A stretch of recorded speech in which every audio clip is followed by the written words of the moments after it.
The girl who knocked at sunrise. The morning sun crept over the low hills of Red Mesa, spreading a pale gold wash over the empty ranch yard. The wind smelled of dust and hay, and somewhere far off, a hawk cried into the silence. Inside the big wooden house, rancher Cole Maddox sat alone at the kitchen table, staring at his untouched coffee. The fire in the stove had burned low again. He hadn't eaten a proper meal in 2 days, not since Martha, his longtime cook, had sent word she was too ill to come. The woman had been with him for years, keeping the house warm and the meals hot since his wife passed. Her daughter sometimes came by, a quiet little thing with big brown eyes and hands too small for the pots she tried to help lift. Cole sighed, rubbing a calloused hand over his jaw. Outside, the cattle were restless. He had men to feed, horses to saddle, work to do, but no one to cook for them. That's when a knock came at the back door. It was soft, hesitant. 3 quick taps. Cole frowned, pushed back his chair, and went to open it. Standing there was a girl, barely 16, maybe 17, her brown hair tied back in a braid, a shawl wrapped around her shoulders. Her boots were scuffed, her cheeks wind-burned. In her hands she clutched a small basket. "Morning, Mr. Maddox," she said quietly. "I'm Elena, Martha's daughter." He recognized her instantly, though she looked older now, more grown, more sure of herself than the shy child who used to hide behind her mother's skirts. "She's real sick, sir," Elena went on before he could speak. "She told me you needed someone to keep the kitchen running till she's better. So I came." Cole studied her for a moment, the silence stretching between them. Her voice wavered slightly, but there was determination in her eyes. "You know what you're doin' in a ranch kitchen?" he asked, not unkindly. Her chin lifted. "Ma taught me near everything she knows. I can manage." He hesitated. Letting a young girl work here, alone among men, it wasn't proper. But he couldn't turn her away, not when her mother had been loyal for years. Finally, he nodded. "All right, then. Come in. Stove's cold." Elena stepped inside, her boots tapping softly against the wooden floor. She set down her basket and began pulling out what she'd brought: flour, some eggs, a jar of honey, a small block of butter wrapped in cloth. "I'll start with biscuits and stew," she said simply, already rolling up her sleeves. Cole found himself watching her more than he meant to. The way she moved reminded him of her mother, efficient, careful, but there was something different in her. A quiet grace. A steadiness that didn't fit her age. Within an hour, the kitchen smelled alive again. Butter hissed on the hot pan, dough rose golden in the oven. For the first time in days, the ranch house felt less like a tomb. When the men came in from morning work, they stopped short, surprised to find a young girl ladling out thick stew. "She's Martha's girl," Cole told them curtly. "You treat her with respect." They nodded, some murmuring greetings as they took their plates. Elena smiled shyly but didn't linger on conversation. She kept her head down, focusing on her task. After lunch, when the others had gone, Cole lingered by the sink as she washed dishes. The sound of the running pump filled the silence. "You did good work," he said at last. "Thank you, sir. You don't have to sir me so much. Cole's fine." She gave a small, awkward nod. "Ma always says to be polite." He smiled faintly. "Your ma's got good sense." The days settled into a rhythm. Each morning Elena arrived before sunrise, sometimes with a loaf of bread she'd baked at home, sometimes with herbs from her mother's garden. She cooked, cleaned, and even mended one of Cole's shirts when she found it torn near the shoulder. He hadn't asked her to. When he saw her stitching quietly by the fire one evening, he stood there for a long moment, unsure why his chest felt so tight. She looked up and smiled slightly. "Can't have you goin' around in ripped clothes, Mr. Maddox." He chuckled. "Thought I told you to call me Cole." "Still doesn't feel right," she said softly, eyes back on her needle. Something in her voice made him pause. She was young, yes, but her words carried an old weight. Maybe it was from caring for her sick mother. Maybe from growing up with too little. That night, as he walked her home in the fading dusk, Cole found himself asking about her mother. She's weak, but better, Elena said, clutching her shawl tighter. I keep her wrapped in blankets. Doctor says it's her lungs again. He nodded. If you need more medicine, you tell me. Don't worry about payment. Her eyes widened. Oh, I couldn't. You can, he said firmly. Your ma's worked here near 10 years. She's family. Her voice softened. Thank you, Mr. Maddox.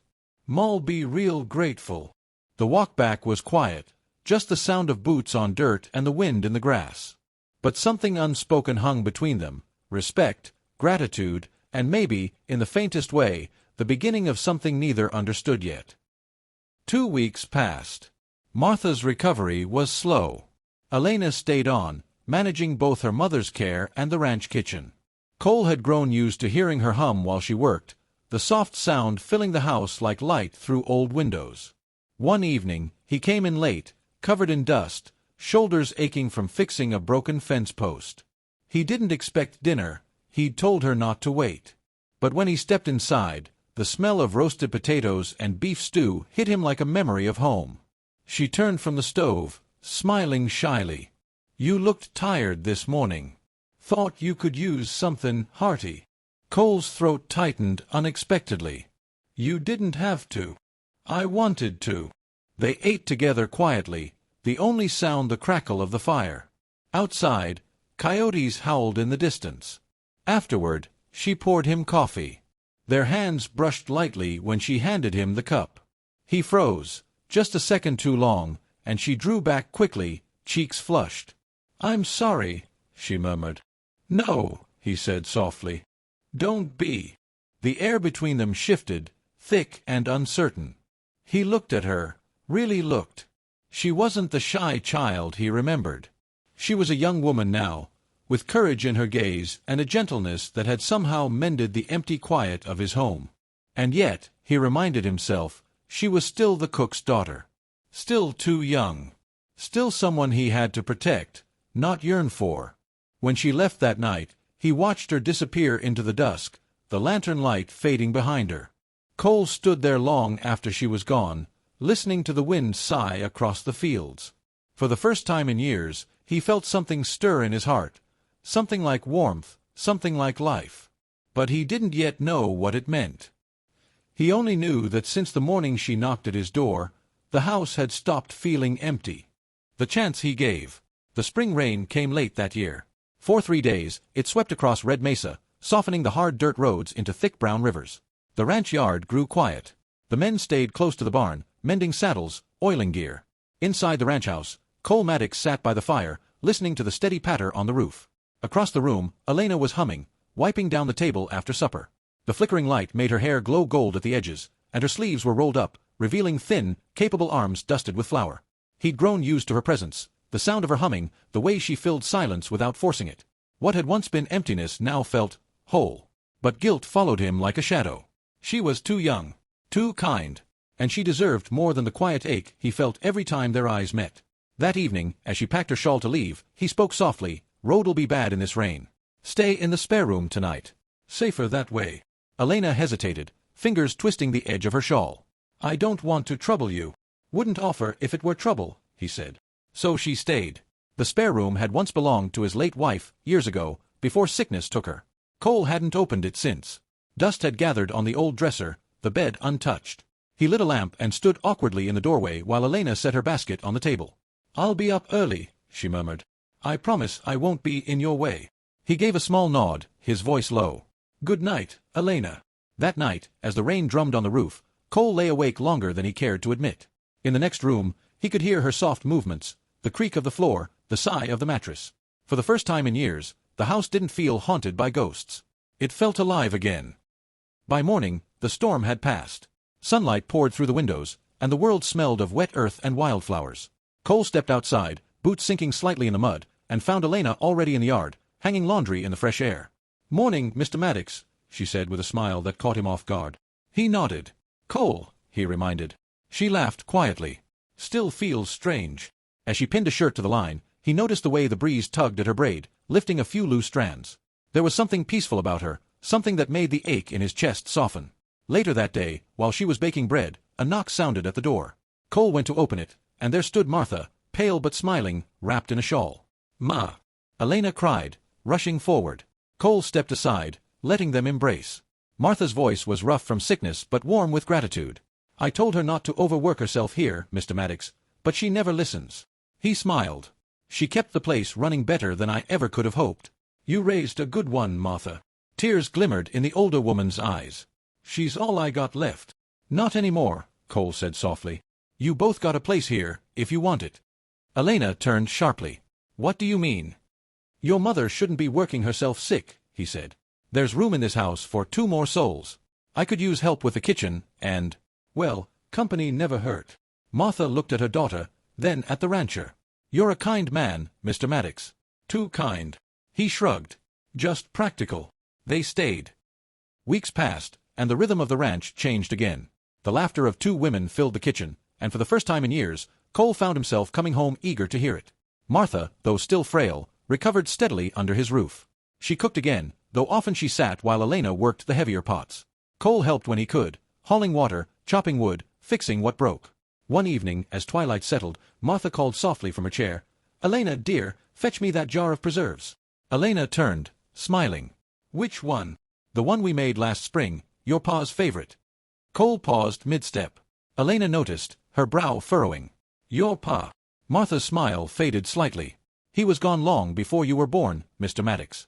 Left us with debt and no land. I raised her alone." Cole nodded quietly. "You did right by her." Later, when Martha went to rest, Elena lingered by the porch railing, watching the sun sink behind the hills. The sky burned orange and pink. Cole stepped out beside her, silent for a long while. "She's stronger than she looks," he said. "She always has been," Elena replied. "Sometimes I think she stayed alive just to see me stand on my own 2 feet." He nodded slowly. "She's proud of you." Elena glanced up at him. "And you? Are you proud of what you built here?" He took a breath, eyes on the horizon. "Some days. Other days, it just feels like I'm keeping ghosts company." She turned to face him fully, her expression soft. "You're not alone anymore, Cole." The way she said his name, steady, warm, sent a quiet tremor through him. For a moment, neither spoke. The world around them held its breath. Then Martha's voice called faintly from inside, breaking the spell. Elena smiled and slipped back through the door, leaving him standing there in the fading light, wondering when a simple kindness had turned into something so dangerous to his lonely heart. Summer came to the valley. With it came long days, the scent of wild grass, and the laughter of men returning from the fields to warm meals and music. The house felt fuller now. Cole had even brought down his old guitar, its strings dusty from years untouched. Sometimes, after supper, he played soft tunes by the fire. Elena would hum along, her voice low and clear, while her mother sewed quietly nearby. It was one of those nights, warm, peaceful, when everything changed. Cole was tuning the guitar when Martha coughed, hard enough that Elena rose in alarm. But the woman waved her off, smiling faintly. "I'm fine, child. Just a chill." Cole frowned. "You sure?" "Sure as sunrise." She smiled, but there was something knowing in her eyes, something that made Cole uneasy. Later, after everyone had gone to bed, he found a folded letter on the kitchen table. His name written in Martha's careful hand. He opened it slowly. "Mr. Maddox, if you're reading this, I reckon my body's decided it's time to rest for good. Don't you go blaming yourself or my girl. She's strong, stronger than she knows. But she'll need someone steady in her life, someone with a good heart. I've seen the way you look after her. If you ever find the courage to tell her what's in your eyes, don't wait too long. Thank you for giving her a home when we had none. Martha." His hands trembled. He sat there for a long time, the fire dying low. By dawn, Martha was gone. The funeral was small, just the ranch hands, the pastor from town, and a few neighbors who'd known her. Elena stood silent beside the grave, her face pale but dry-eyed. When the last words were spoken, she turned to Cole and simply leaned against him, her small frame trembling. He wrapped his arm around her shoulders, holding her while the wind moved through the grass.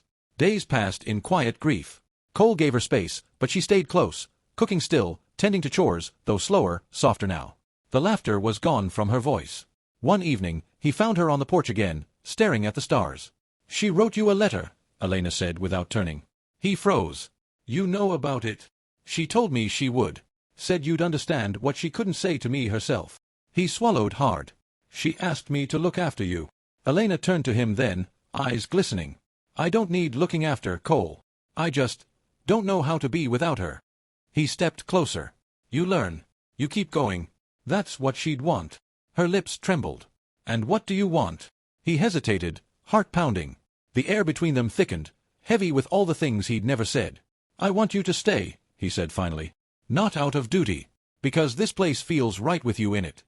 A tear slipped down her cheek, and she nodded slowly. Then I'll stay. He lifted a hand, brushing the tear away. His fingers lingered, trembling slightly against her skin. Elena.